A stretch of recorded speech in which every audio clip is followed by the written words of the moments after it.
Patriot Mahesh നാരായണൻ്റെ സംവിധാനത്തിൽ താരരാജാക്കന്മാർ ഒന്നിച്ച cinema. 18 വർഷത്തെ നീണ്ട കാത്തിരിപ്പിന് ശേഷമാണ് മമ്മൂട്ടിയും മോഹൻലാലും ഒരു സിനിമയിൽ ഒന്നിക്കുന്നത്. എന്തായാലും ആ കൂട്ടായ്മ വീണ്ടും ഒന്നിച്ചപ്പോൾ മലയാളി പ്രേക്ഷകരെ ഒട്ടും നിരാശപ്പെടുത്തിയില്ല എന്നതാണ് വാസ്തവം. പാട്രിയോട്ടിനെ കുറിച്ച് പറയുമ്പോൾ ആദ്യം മഹേഷ് നാരായണനെ കുറിച്ച് പറയണം. മലയാളത്തിൽ ഇന്നുള്ളതിൽ ഏറ്റവും മിടുക്കനായ എഡിറ്ററും സംവിധായകനും സിനിമാറ്റോഗ്രാഫറുമാണ് മഹേഷ് നാരായണൻ. 2007 രാത്രിമഴയിൽ എഡിറ്ററായി തുടങ്ങിയ അദ്ദേഹം കമൽഹാസൻ്റെ വിശ്വരൂപനിലും എഡിറ്ററായിരുന്നു. കമൽഹാസൻ്റെ സിനിമയിൽ എഡിറ്ററാകുമ്പോൾ തന്നെ നമുക്ക് ഊഹിക്കാം എന്തുമാത്രം പ്രതിഭ ഉള്ള മനുഷ്യനാണ് മഹേഷ് നാരായണൻ എന്ന്. ആ മഹേഷ് നാരായണൻ 2017 ടേക്ക് ഓഫിലൂടെ സംവിധായകൻ്റെ കുപ്പായം ഒഴിഞ്ഞു. 2017 തുടങ്ങി സംവിധായകനായ മഹേഷ് നാരായണൻ്റെ 9 വർഷങ്ങൾക്ക് ശേഷം മലയാളത്തിലെ താരരാജാക്കന്മാരെ ഒന്നിപ്പിക്കാൻ കഴിഞ്ഞുവെന്ന് വച്ചാൽ അത് മഹേഷ് നാരായണൻ്റെ വിജയം തന്നെയാണ്. സിനിമയോടുള്ള പാഷൻ, സിനിമയോടുള്ള വിജയം. പാട്രിയോട്ടിനെ കുറിച്ച് പറയുകയാണെങ്കിൽ മലയാളത്തിൽ നിന്ന് ഒരു ഇൻ്റർനാഷണൽ ഫിലിം, ഒരു ഇൻ്റർനാഷണൽ ലെവൽ സംവിധാനം ചെയ്തിരിക്കുന്ന ഒരു ഇൻ്റർനാഷണൽ സിനിമ തന്നെയാണ് പാട്രിയോട്ട്. ബഡ്ജറ്റ് നോക്കാതെ മലയാള സിനിമയെ ആൻഡോ ജോസഫ് വേറൊരു തലത്തിലേക്ക് കൂട്ടിക്കൊണ്ടുപോയി. ഒപ്പം നമ്മുടെ താരരാജാക്കന്മാരും. പല അഭിമുഖങ്ങളിലും മമ്മൂട്ടിയും മോഹൻലാലും പറഞ്ഞതുപോലെ പാട്രിയോട്ട് ഒരു കണ്ടൻറ് സിനിമ തന്നെയാണ്, ഒരു സ്പൈ ഓറിയൻ്റൽ സിനിമ. ഇവിടെ താരരാജാക്കന്മാരുടെ താരപദവികൾക്ക് മുകളിലാണ് കണ്ടൻറ്റിൻ്റെ സ്ഥാനം. അതുതന്നെയാണ് ഈ സിനിമയുടെ തുടക്കം മുതൽ അവർ പറഞ്ഞുകൊണ്ടിരുന്നതും. ഒരു കണ്ടൻറ് ബേസ് സിനിമ. ആ സിനിമ എന്തായാലും മലയാളികൾ എന്നല്ല ഇന്ത്യൻ പ്രേക്ഷകർ ഏറ്റെടുക്കുമെന്ന് അവർക്ക് ഉറപ്പുണ്ടായിരുന്നു. അതെന്തായാലും സംഭവിച്ചിരിക്കുന്നു.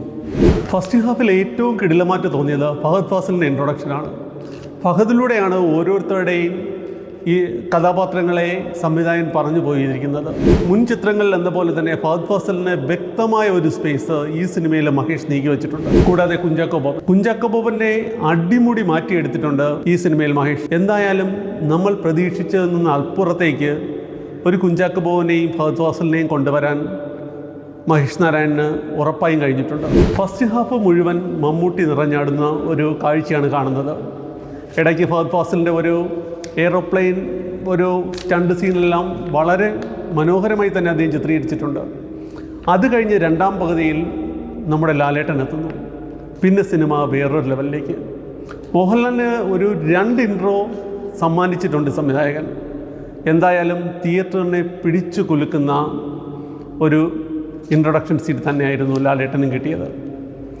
മറ്റ് സിനിമകളെ അപേക്ഷിച്ച് മറ്റ് സ്ഥിരം സിനിമകൾ മമ്മൂട്ടിയും മോഹൻലാലും ഒന്നിച്ചാൽ അവർ 2 ചേരിയിലായിരിക്കും. അവസാനം സിനിമയുടെ ക്ലൈമാക്സിൽ അവരൊന്നിക്കുന്നു, പിന്നെ അവർ വില്ലനെതിരെ പോരാടുന്നു. ഈ കണ്ടുമറന്ന പാറ്റേണുകളിൽ നിന്നെല്ലാം വ്യത്യസ്തമായി കണ്ടൻറ്റിൻ്റെ കൂടെ ഉള്ള ഒരു യാത്ര തന്നെയാണ് ഈ സിനിമ. ഈ സിനിമയിൽ എടുത്തു പറയേണ്ട മറ്റൊന്നാണ് മനീഷ് നന്ദൻ്റെ സിനിമോട്ടോഗ്രഫി. ആ മമ്മൂട്ടിയും മോഹൻലാലും കുഞ്ചാക്കോയുമുള്ള ഒരു ഫൈറ്റ് സീനൊക്കെ എടുത്തേക്കുന്നത് കണ്ടാൽ ഹോളിവുഡ് സിനിമയാണോ ഇതെന്ന് നമ്മൾ ചിന്തിക്കും. അത്രയ്ക്ക് മനോഹരമായാണ് ഇതിലെ ഓരോ സീക്വൻസും അവർ എടുത്തിരിക്കുന്നത്. മഹേഷ് നാരായണനും രാഹുൽ രാധാകൃഷ്ണനും ചേർന്നാണ് ഈ ബിഗ് ബഡ്ജറ്റ് ചിത്രത്തിൻ്റെ എഡിറ്റിംഗ് നിർവഹിച്ചിരിക്കുന്നത്. നല്ല ഒന്നാം തരം എഡിറ്റിംഗ് തന്നെയാണ് ഈ സിനിമയുടെ മറ്റൊരു ഹൈലൈറ്റ്. സുഷിൻ ശ്യാമിൻ്റെ BGM ഒരു ഇൻ്റർനാഷണൽ ലെവൽ ഫീലിംഗ് ഈ സിനിമയ്ക്ക് നൽകുന്നുണ്ട്. തുടക്കം തൊട്ടൊടുക്കം വരെ മ്യൂസിക്കിന് കുറച്ച് പ്രാധാന്യമുണ്ട് BGMന്. ആ BGM വേണ്ട വിധത്തിൽ അദ്ദേഹം വളരെ മനോഹരമായി കൈകാര്യം ചെയ്തത് കാരണം സിനിമയ്ക്ക് വേറൊരു ഒഴുക്ക് തന്നെയാണ് വന്നിരിക്കുന്നത്. മറ്റൊരു കൈയടി നേടേണ്ട താരങ്ങൾ ആൻഡോ ജോസഫും KG അനിൽകുമാറുമാണ്. കാരണം ഓരോ വിദേശ സീനുകളും വിദേശ ലൊക്കേഷനുകളിൽ ചെയ്തിരിക്കുന്ന സീനുകൾ കാണുമ്പോഴറിയാം നമ്മൾ ഒന്നിനും കോംപ്രമൈസ് ചെയ്തിട്ടില്ല. ഒരു മലയാള സിനിമയാണ് എന്ന് വച്ചിട്ട് ബഡ്ജറ്റിൽ അവർ ഒട്ടും പരിമിതപ്പെടുത്താതെ ആ സിനിമയുടെ ഒഴുക്കിനനുസരിച്ചുള്ള ബഡ്ജറ്റിൽ തന്നെയാണ് ഈ ചിത്രം പോയത്. മമ്മൂട്ടിയുടെ ഡോക്ടർ ഡാനിയൽ ജെയിംസ് സത്യം പറഞ്ഞാൽ തിയേറ്ററിൽ കണ്ടിരുന്നു പോകും. മമ്മൂട്ടിയുടെ ആ ഭംഗിയും ആ അഭിനയ ചാതുരയും എത്ര മനോഹരമായാണ് ഈ പ്രായത്തിലും അദ്ദേഹം ആ റോള് കൈകാര്യം ചെയ്തിരിക്കുന്നത്. ഇടയ്ക്ക് മമ്മൂട്ടിക്ക് കുറച്ച് അസുഖങ്ങളൊക്കെ ഉണ്ടായ സമയത്ത് ഈ സിനിമ ഇടയ്ക്ക് നിന്നുപോകും എന്ന് തന്നെ പ്രതീക്ഷിച്ചിരുന്നു. പക്ഷേ ഒരിടത്ത് പോലും നമുക്ക് അദ്ദേഹത്തിന് ഇടയ്ക്ക് ഇങ്ങനെ ഒരു പ്രോബ്ലം ഉണ്ടായിട്ട് തിരിച്ചു വന്നതാണെന്ന് ഫീൽ ചെയ്യുന്നേയില്ല. കാരണം അദ്ദേഹത്തിന് സിനിമയോടുള്ള കമ്മിറ്റ്മെൻറ്റ് തന്നെയാണ് അദ്ദേഹത്തെ മടക്കി കൊണ്ടുവന്നത്. ഡോക്ടർ ഡാനിയൽ ജെയിംസായി 3 മണിക്കൂർ അദ്ദേഹം നിറഞ്ഞാടിയിട്ടുണ്ട്. അത് തിയേറ്ററിൽ തന്നെ കാണണം. ഒരു തിയേറ്റർ എക്സ്പീരിയൻസ് സിനിമ തന്നെയാണിത്. മോഹൻലാലിൻ്റെ കേണൽ റഹീം നായിക് ഒരുപാടൊന്നും സ്ക്രീൻ പ്രസൻസ് ഇല്ല, കുറച്ച് മാത്രമേ ഉള്ളെങ്കിലും മോഹൻലാലിനെ എങ്ങനെ ഉപയോഗിക്കണമെന്ന് വ്യക്തമായി മനസ്സിലാക്കിയ സംവിധായകൻ. ഏതെല്ലാം സീനിൽ മോഹൻലാലിനെ കാണിക്കുമ്പോഴോ നമുക്ക് അത്രയും അത്യാവശ്യം മോഹൻലാൽ വരണം എന്ന് തോന്നുന്ന എല്ലാ സീക്വൻസും ആ സിനിമയിൽ മഹേഷ് കൊണ്ടുവന്നിട്ടുണ്ട്. കാരണം അത്ര മനോഹരമായി മോഹൻലാലിനെ ഈ സിനിമയിൽ അവതരിപ്പിച്ചിട്ടുണ്ട് എന്ന് തന്നെയാണ് സംവിധായകൻ്റെ മിടുക്കം.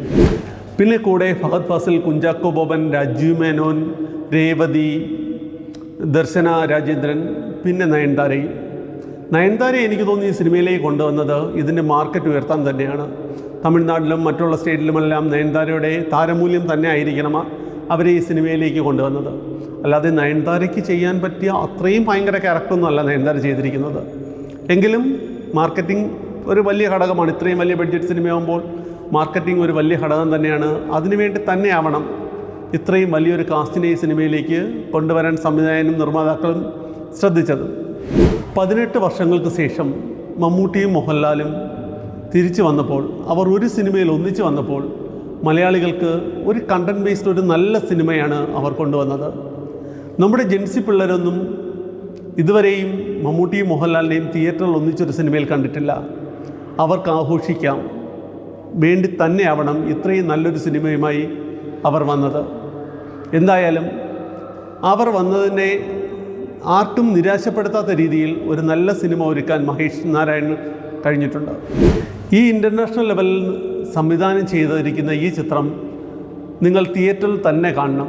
OTTയിൽ കാണാമെന്ന് പറഞ്ഞിരുന്നാൽ നിങ്ങൾക്ക് തന്നെ ആയിരിക്കും ഇതിൻ്റെ നഷ്ടം. ഇതൊരു മസ്റ്റായി തിയേറ്ററിൽ വാച്ച് ചെയ്യേണ്ട ഒരു സിനിമ തന്നെയാണ്. എല്ലാവരും തിയേറ്ററിൽ പോയി തന്നെ ഈ സിനിമ കാണണം. ഇല്ലെങ്കിൽ അതിൻ്റെ നഷ്ടം നിങ്ങൾക്കും. വലിയ വലിയ സിനിമകൾ എടുക്കാൻ വേണ്ടി മലയാളത്തിലെ പ്രൊഡ്യൂസർമാർ കടന്നു വരാതിരിക്കാനുള്ള ഒരു കാരണവുമായി പോകും. ഇത്രയും വലിയ ബഡ്ജറ്റിലുള്ള സിനിമകൾ വിജയിപ്പിക്കേണ്ടത് നമ്മളുടെ ഓരോരുത്തരുടെയും കടമയാണ്. ദയവായി തിയേറ്ററിൽ പോയി കാണണം. പാട്രിയോട്ട് ഒരു വൻ വിജയമാവും, ഉറപ്പ്.